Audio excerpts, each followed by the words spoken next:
Hi, hello. Hi, everybody. On the replay. There's no one here live yet. I don't expect anyone to show up. That's okay. I've been gone for a long time and I did not schedule this. I hope everybody's been doing okay. And I was just going to pop on and tell a little story about how to get off Scientology mailing list because I thought that people might find that helpful, if nothing else.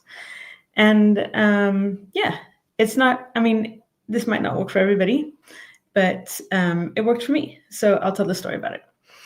And if I'm distracted, I'm sorry. It's because I'm also painting at the same time because I have like New Year's goals to be more artistic. So I'm also painting while I'm doing this because I also have New Year's goals to do more videos, and I get very ambitious around New Year's, and I tend to set a lot of goals for myself.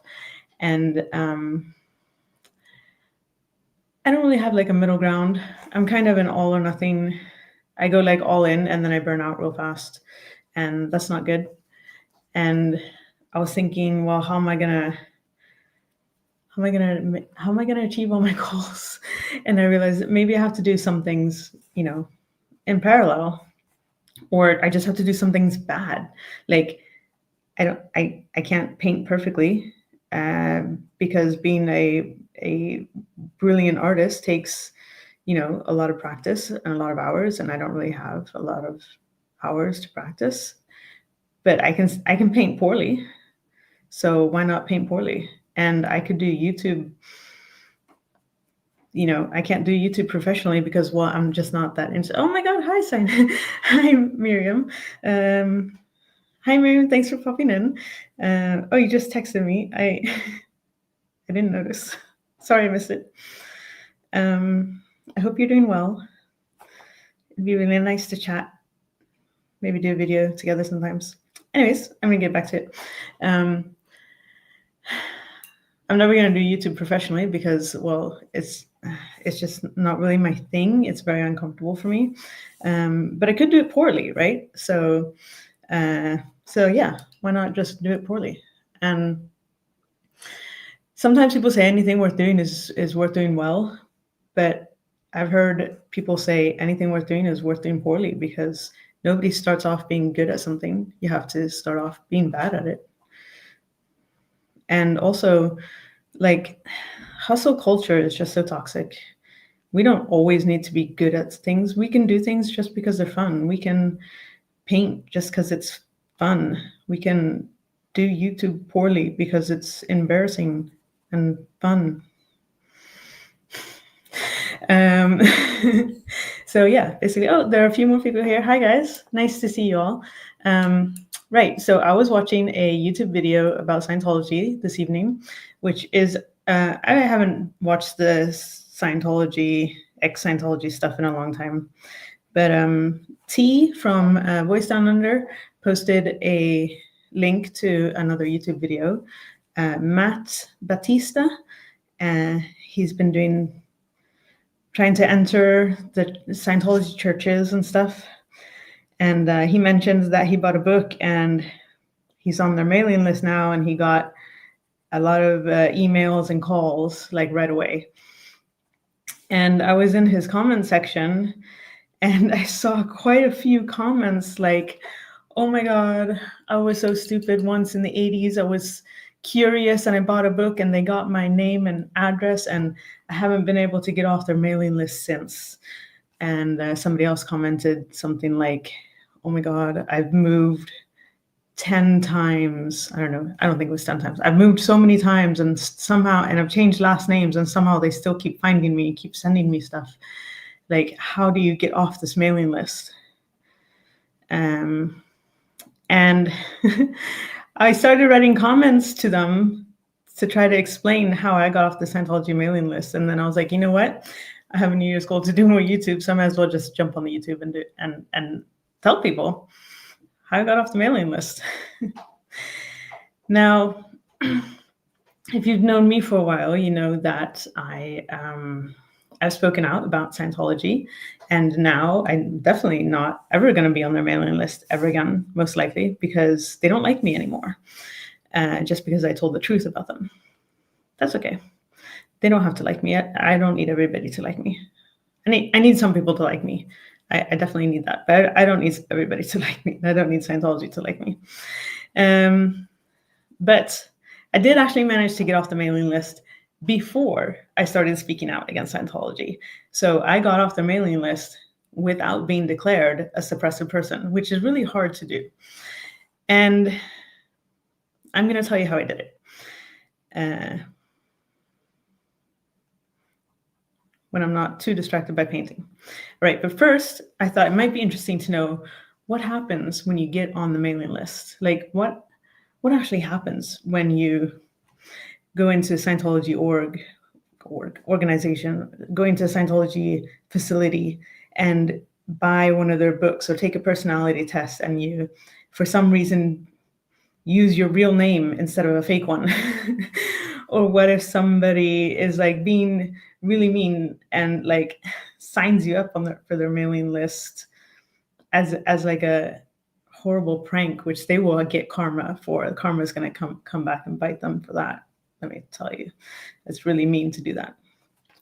Well, what happens is, as soon as you take a personality test or you buy a book, you write down your name and your email address and your personal information and your spouse's information. They ask for a lot of information straight up, like right off the bat.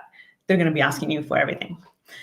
And all the information that you give them then, when you do that, they create a file for you.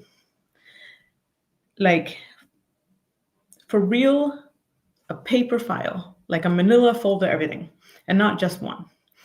Although, when I left the Sea Organization, which is, the fake military Navy thing, there was talk about digitalizing the files, but they had been talking about that for years, and I don't know if they've done it yet. And some things they're not allowed to digitalize. Some things have to be on paper, like the auditing sessions. Like if you do their spiritual counseling, everything you say, they're writing that down on paper. I'm pretty sure they can't digitalize those. But anyway, so what happens is they start a file, and they will start one file called your CF file. That's the Central Files file. This file is kind of basic. It'll have your name and address. It'll have copies of receipts or invoices that, if you bought a book, it'll have a copy of that saying what book you bought. If you took a personality test, it will probably have like a copy of the results there. Anything like that. And that's the Central Files file. Then there's also be a file for their Treasury division, which will also have a copy of the receipts. Like everything's in like 4 duplicate. Seriously. Back when I was there, like all their little forms and invoices and receipts had like carbon paper duplicates. Anyways, so in the Treasury division, they'll have a file that has a copy of all the receipts and invoices. Or if, like me, you leave the Sea Organization, like you work for a slave for a whole bunch of years and then they leave and they're like, now you owe us money. They'll have that bill in the Treasury file as well. So the Treasury file, that has all like, anything pertaining to money, which in Scientology is pretty much everything. But all the paper trail regarding money will be there. And then, let's see, if you do any course, like you take an introductory course, a simple weekend course, or you do some auditing, which is their spiritual counseling thing, then you get your next file, which is your pre-clear folder. I'm not going to get into all the words. They have a weird language. And that's like everything that has to do with you as a person. Your personality tests are definitely going in there as well. Anything that you say in your spiritual counseling is going to go in there. So that's at least 3 files right off the bat. Then you also have an ethics folder. which is anytime you're in trouble, they put reports about it in that folder. So that's 4 folders that you get pretty much right off the bat. Yeah, but you definitely get the first 2 at least, the central files folder and the treasury folder, just for buying a book. Or if somebody was mean and put your name on their mailing list. Okay, so then what happens is your address gets sent to a position in the organization that they call addresso. Now, the addresso officer, their job is to make sure all the addresses are up to date. And their statistic is how many names they have on their address list. So like the more names they have, the better, which is why for a while I was getting like 3 copies of everything because I changed my last name, and I was getting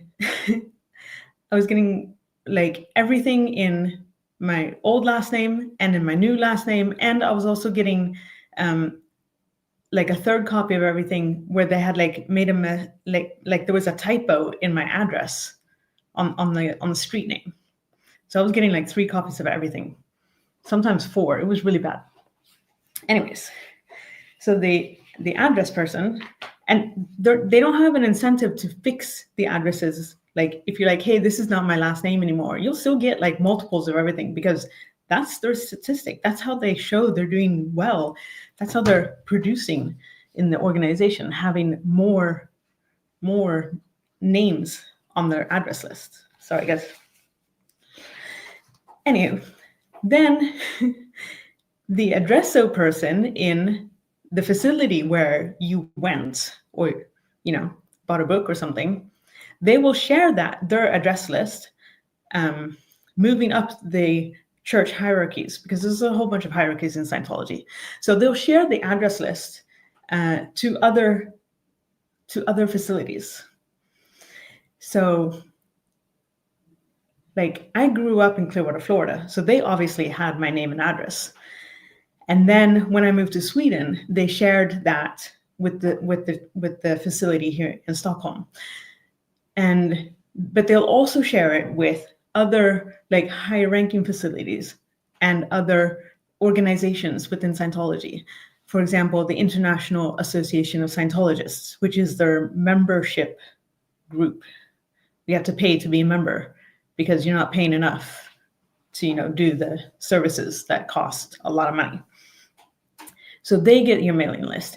And then they'll also send it to like the highest ranking church in your area. So when I moved here to Sweden, I got put on the Sweden's local church facility address list, but also the one in Copenhagen, because that's the higher ranking church facility closest to me, but also the one in Clearwater, because that's where it's from originally. And then also they sent it to the one in LA, because that's also like a higher ranking compared to where I am in Sweden, and that I might want to go to someday. And also to their ship, the Free Winds.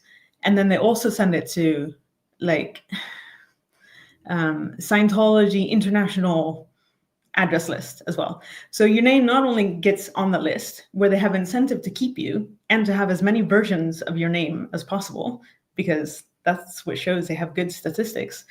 They also share it to so many other facilities. And each of these facilities send out mail or promotions or mailers or catalogs and magazines, because they also have a statistic measuring how much mail is going out, which is like really, really important to them.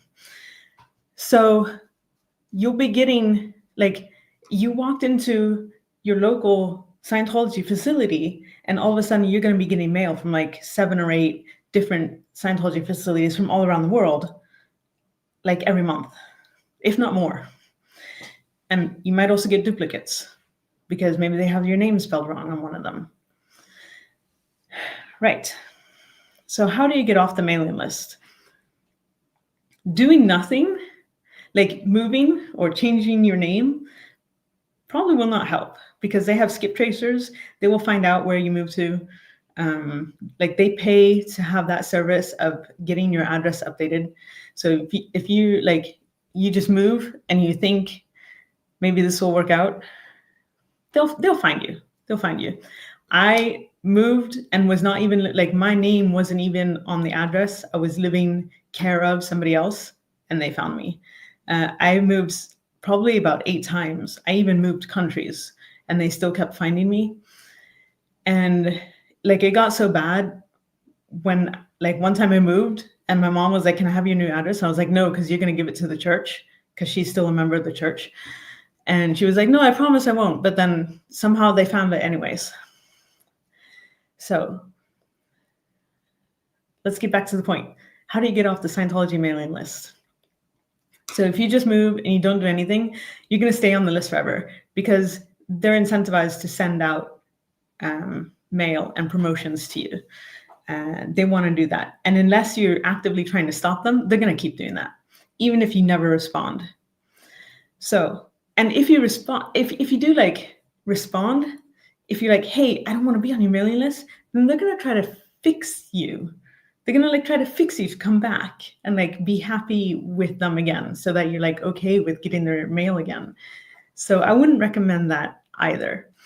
And if you don't want to go and do something drastic, like tell the truth about them on YouTube and get declared a suppressive person, which, hi Osa, I'm still waiting for my SP declare. Please send it to me. Thanks.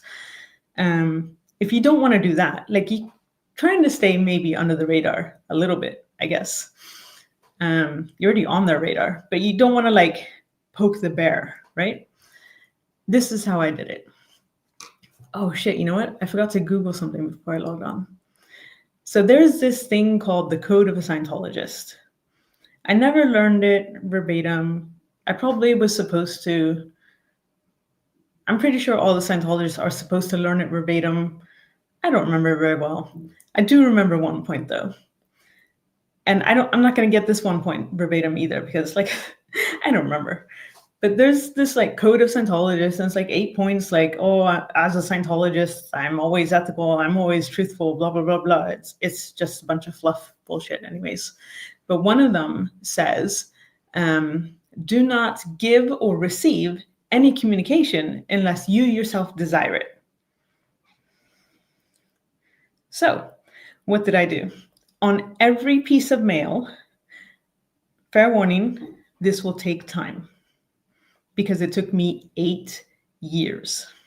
8 years.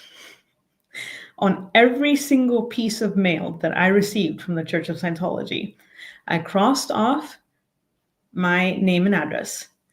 I wrote an arrow to their address, return to sender, and then I wrote on the envelope or on the magazine cover or wherever it was that it was sent with, quote, per the Code of a Scientologist, point 8, I'm pretty sure it was point 8, never give or receive communication that you yourself do not desire. Please remove me from the mailing list.